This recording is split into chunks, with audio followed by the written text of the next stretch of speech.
नमस्कार मुलांनो, आज आपण ऐकणार आहोत बोलणारी नदी ही गोड गोष्ट.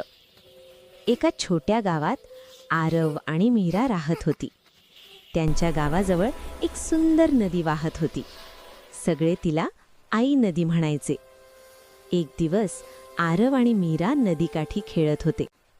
तेवढ्यात प्लिश प्लिश नदीचा आवाज वेगळाच वाटू लागला आणि अचानक नदी हळूच बोलली.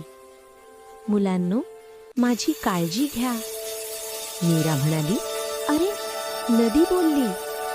आरव म्हणाला, आपण ऐकूया ती काय सांगते. नदी म्हणाली, माझ्यात कचरा टाकू नका, झाडं तोडू नका, पाणी वाया घालवू नका.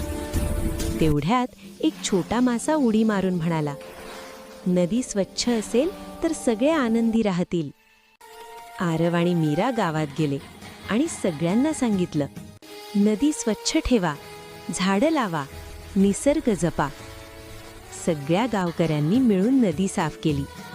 काही दिवसांनी नदी पुन्हा हसत वाहू लागली आणि म्हणाली, धन्यवाद माझ्या लहान मित्रांनो. आणि म्हणूनच मुलांनो, निसर्गाची काळजी घेतली तर निसर्गही आपली काळजी घेतो.